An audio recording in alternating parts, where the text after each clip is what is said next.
Hello दोस्तों, मैं आप सभी लोगों का अपने YouTube चैनल पर स्वागत करता हूं। दोस्तों, जैसा कि आपको पता है कि आरएएस मेंस एग्जाम पोस्टपोन हो चुकी है, तो दोस्तों इसका रीट लेवल होने पर क्या प्रभाव पड़ने वाला है, पहले उसके बारे में चर्चा कर लेते हैं। दोस्तों, बहुत से लोगों को ये नहीं पता है कि आरएएस जो मेंस का एग्जाम है वो पोस्टपोन क्यों हुआ है। पहले मैं आपको ये बता देता हूँ कि आरएएस मेंस का एग्जाम पोस्टपोन इसलिए नहीं हुआ कि वो बच्चे धरना दे रहे थे। पहले तो ये दिमाग से निकाल लेना अपनी गंदगी को कि उनके धरना देने के कारण जो है वो आरएएस मेंस का जो एग्जाम है वो क्या कहते हैं कि इसलिए पोस्टपोन नहीं हुआ है। उसका पोस्टपोन का जो सबसे बड़ा कारण था वो ये था कि एक, मैं आपको पूरी न्यूज बता देता हूँ एक बार। तो दोस्तों, यहां देख सकते हैं हाई कोर्ट ने प्रारंभिक परीक्षा के परिणाम को किया रद्द। इसमें आरएएस भर्ती 2021 की प्रारंभिक परीक्षा से जुड़ा मामला, अंकित कुमार शर्मा और अन्य की याचिका पर दिए आदेश। ठीक है दोस्तों, एक्चुअली में हुआ क्या था।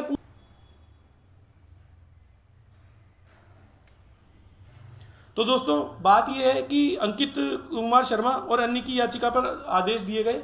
अब क्योंकि इन्होंने याचिका लगाई थी कि भाई हमारे जो इनके आरएस के जो 3 सवाल हैं, तो दोस्तों वो एक्चुअली में क्या था कि गलत कर दिए गए थे, मतलब इनके गलत थे और वो क्वेश्चन इन्होंने डिलीट के लिए आपत्ति लगाई थी कि वो क्वेश्चन क्या है पहले भी रिपीट हुए थे। तो पूरा मामला ये है। तो उसकी याचिका पर आज सुनवाई हुई, तो 3 क्वेश्चनों को डिलीट कर दिया गया, जिसके कारण आपको पता है 3 प्रश्न डिलीट होने के बाद ऑब्वियसली बात है कि कट ऑफ में ऊपर नीचे होगा, क्योंकि मार्क्स तो ऊपर नीचे होंगे। इसके कारण आरएएस का जो परिणाम है वो दोबारा रिवाइज होगा। अब दोस्तों, इसमें क्या हुआ कि 19 नवंबर 2021 को इसका रिजल्ट आया था, जिसमें 3.5 लाख बच्चों ने एग्जाम दी थी और 20,122 बच्चों को इस मेंस में पास किया गया था। लेकिन इसमें हुआ क्या था कि क्या बोलते हैं कि भाई 3 प्रश्न तो डिलीट कर दिए गए, जिसके कारण इस परिणाम को वापस रिवाइज होगा। दोस्तों, एक याचिका और लगी हुई है इसमें भी आरएएस मेंस अभ्यर्थियों के लिए। दोस्तों, एक राहत की खबर और है इसके अंदर। एक्चुअली में है क्या कि मतलब आज जोधपुर हाईकोर्ट में, ये तो राजस्थान में जयपुर हाईकोर्ट का फैसला आया, लेकिन जोधपुर हाईकोर्ट में एक फैसला, एक रिट और लगी हुई है कि आप एग्जाम के मिडवे में सिलेबस को बदल नहीं सकते। ये किसी भी एग्जाम की गरिमा का उल्लंघन है। तो सबसे बड़ी दिक्कत यह है कि आज इस एग्जाम को जो सिलेबस एक्स्ट्रा ऐड किया है वो सारा हटेगा। ये भी जहां तक मुझे लगता है इसके पक्ष में ही फैसला आएगा, क्योंकि एग्जाम के बीच के अंदर आप सिलेबस चेंज नहीं कर सकते। आपको पता होगा एनटीपीसी के अंदर भी बीच में जाली, पूरा मामला सही होने के बाद राज्य जो है केंद्र सरकार ने, मतलब रेलवे मंत्रालय ने CBT 2 जोड़ दिया था, जिसको लेकर के आपको पता है पटना में क्या हुआ था। एक ट्रेन जलाई नहीं कि फैसला आ गया शाम तक, तो कि भाई जो ये फैसला है इस पर विचार किया जाएगा। अब विचार यही किया जाएगा कि वो जो एक CBT 2 जोड़ा है ना उन्होंने एक्स्ट्रा, वो हटने वाला है। वैसे आरएएस के अंदर जो न्यू सिलेबस जोड़ा है ना वो भी हटने वाला है। अब मैं आ जाता हूँ रीट के ऊपर, ठीक है ना, थोड़ा सा।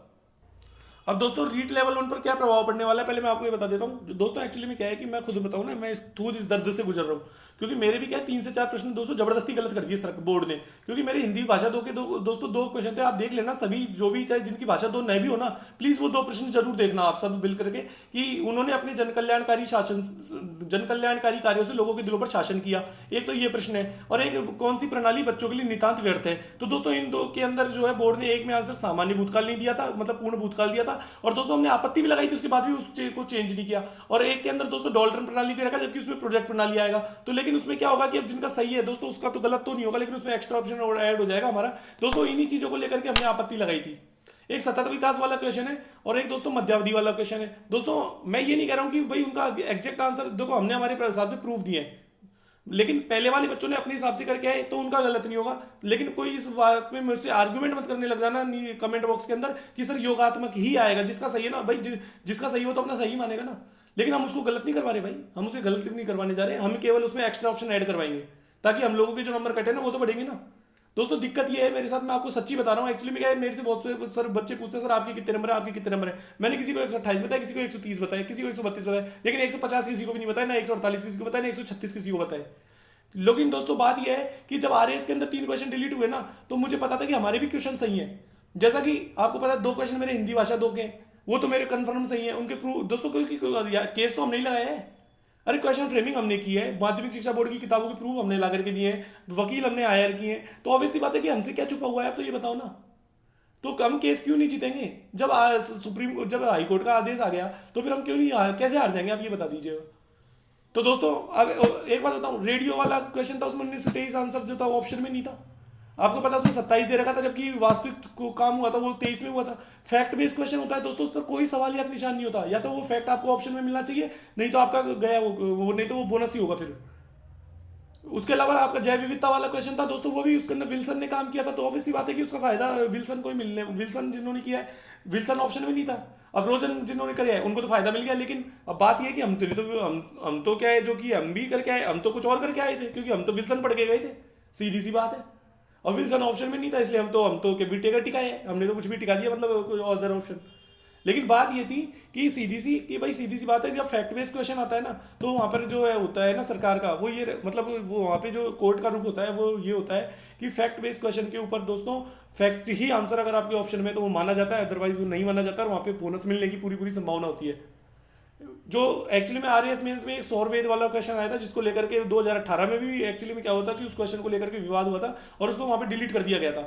वही क्वेश्चन 2018-21 के अंदर आरएएस में फिर डाल दिया उस क्वेश्चन को, और अब की बार उसको बोनस उसको क्या बोलते हैं उसको डिलीट नहीं किया, जिसके कारण बच्चों के ऊपर नीचे नंबर हो गए। तो उन्होंने अंकित शर्मा जो अभी आपको मैंने बताया था, उन्होंने याचिका लगाई थी जिसके ऊपर सुनवाई हुई है, और जिनके आधार पर उनको 3 क्वेश्चनों को रिवाइज कर मतलब डिलीट करते हुए रिवाइज रिजल्ट की जारी की मांग कर दी है, और कोर्ट ने इसका आदेश दे दिया है। वो ऑब्वियसली बात है 26 फरवरी को जो है मेंस का एग्जाम नहीं होने वाला, तो लेवल 1 वालों को भी आराम से टेंशन लेने की जरूरत नहीं है। और दोस्तों लेवल 1 के अंदर कुछ 3-4 लोग हैं जिनके नाम नहीं आए हैं। और दोस्तों हमारा जो आपत्ति प्रश्नों का जो मामला है ना, उसको लेकर के ये है कि आज शाम को ज़्यादा से आज शाम तक मतलब लगभग 6 या 7 बजे तक हम जो है पेमेंट लेंगे, उसके बाद हम किसी से पेमेंट नहीं लेने वाले।